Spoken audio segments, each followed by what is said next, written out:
Berbatasan langsung dengan wilayah Bukit Barisan, membuat masyarakat Sumatera Barat arif dalam memanfaatkan kekayaan alamnya. Setiap daerah pasti memiliki kearifan lokalnya masing-masing. Tak terkecuali di daerah Simpang Kapua ini, yang masyarakatnya masih memanfaatkan alamnya untuk melakukan aktivitas sehari-hari.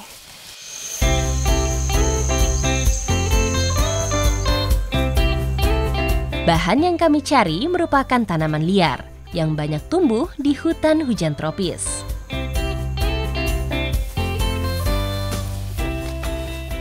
Mana Pak durinya? Oh, ini dia nih duri unak yang kita cari ya Pak ya. Ini duri unak yang kita cari untuk membuat perangkap ikan. Tidak semua bagian unak atau rotan akan kami ambil. Hanya bagian tangkai daunnya yang bisa dimanfaatkan untuk membuat tangkalak atau perangkap ikan. Nih, jadi jenis batang yang kayak gini nih yang kita ambil. Yang kecil ya Pak ya, batangnya ya. Jadi ini nih yang kita cari itu yang batangnya kecil-kecil gini nih. Sekecil ini dapetinnya susah banget karena durinya tuh tajam-tajam dan arahnya tuh ke bawah, jadi suka nyangkut sama pohon-pohon yang lainnya.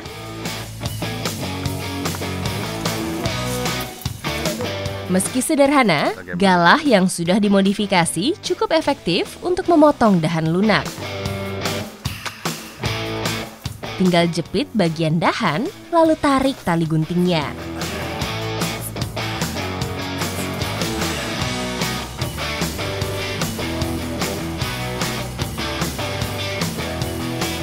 Bagian yang berduri nantinya harus menghadap ke bagian dalam tangkalak saat sudah terbentuk. Duri-duri unak inilah yang menjadi pengunci jika ada ikan masuk. Nah ini masuk ini harus hati-hati karena kalau nggak hati-hati bisa ketusuk sama durinya ya Pak ya. Durinya tajam banget. Tajam banget. Tajam banget ya Pak. Dan naruhnya ini harus di bawah durinya buat nyangkutin ke talinya ya Pak. Tuh satu-satu, besar kecil, besar kecil.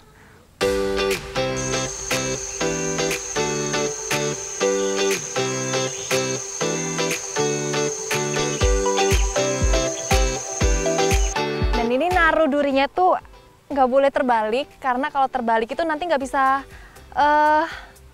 ketangkep ya Pak ikannya ya. Jadi memang harus satu arah.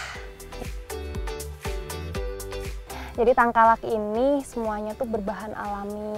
Dari tangkainya, terus talinya pun dari akar apa? Akar kantong semar. Akar kantong semar memiliki serat yang kuat tapi lentur. Jadi cocok sekali untuk tali pengikat tangkalak ini.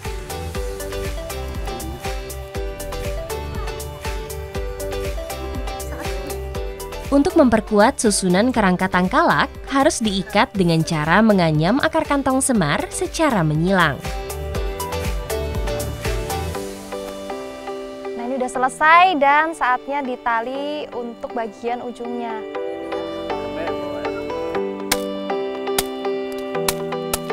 Nah, udah rapi nih tangkalaknya. Ini nih namanya tangkalak. Bedanya sama luka, itu kalau luka tuh di tengahnya tuh ada penjepitnya, tapi kalau ini tuh bener-bener langsung masuk dari sini ikannya ya Pak ya? Ya. Dan fungsinya durinya ini untuk mengikat ikannya biar nggak lepas.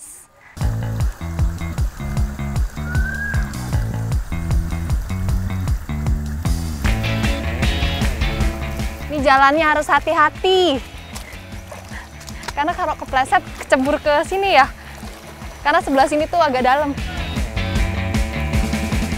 Jadi tangkalaknya ini harus diletakkan di tempat yang agak dalam dan airnya tenang. Karena ikan sungai itu suka tempat yang seperti itu. Dan juga berlawanan dengan arus sungai. Nah ini udah mulai dipasang pancangnya supaya nggak hanyut kena air ya. Setelah itu mau dipasang daun-daunnya biar ikannya itu mengarah masuk ke dalam tangkalaknya. Melihat dari ukurannya, ikan-ikan yang terjebak dalam tangkalak dipastikan ukuran konsumsi. Ikan-ikan kecil akan mudah lepas karena celah tangkalak dibuat lebar.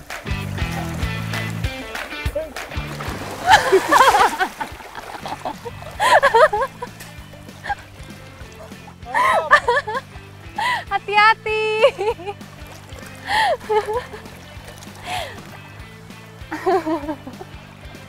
Aduh. Berenangnya nanti kalau udah selesai masangnya.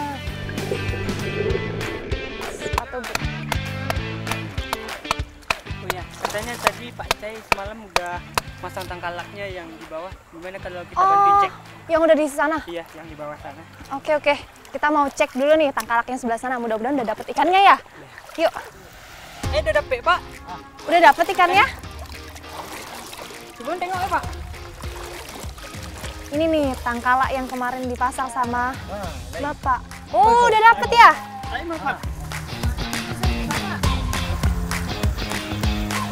Nah, ini dia nih ikannya.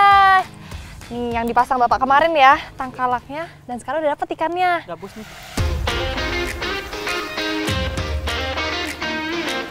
Duri-duri unak secara alami menjadi kait pengunci ikan supaya tidak bisa berbalik arah dan melepaskan diri. Nih ikan tangkalaknya kalau udah masuk sini tuh bener-bener nggak bisa keluar. Jadi harus dibuka lewat bawah sini.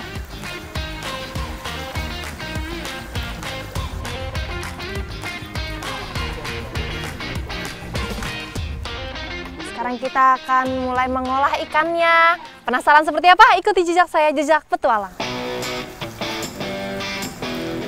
Membuat randang tentu tak lepas dari bumbu-bumbu rempah dan santan kelapa. Ini kayaknya udah mulai mendidih dan udah wanginya udah sedap banget. Boleh dimasukin daun jiraknya ya Bu ya? Ikan gabus hasil tangkapan tadi menjadi lauk tambahan untuk pembuatan randang daun jirak. Randang daun jirak sendiri merupakan makanan khas dari Simpang Kapuak yang tidak bisa ditemui di daerah lain.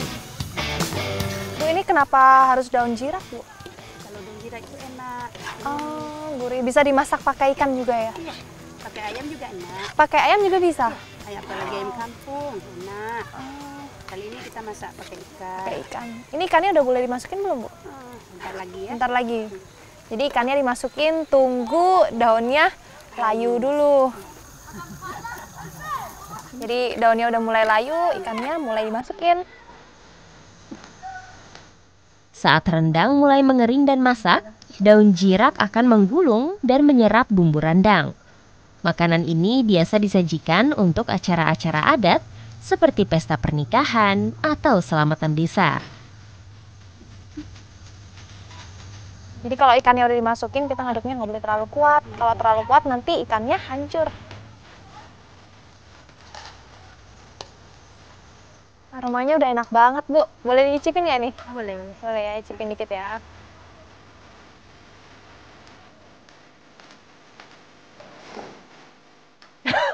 Pedas banget. Pedas banget. Tapi enak. Randang daun jirak dan ikan gabus benar-benar menghangatkan perut saya. Ditambah renyah daun jirak membuat saya tak bisa berhenti menikmatinya.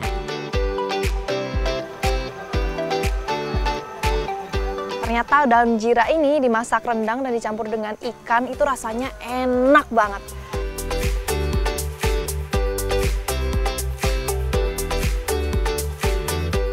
Dia tahu Pak tangannya beda kali ya.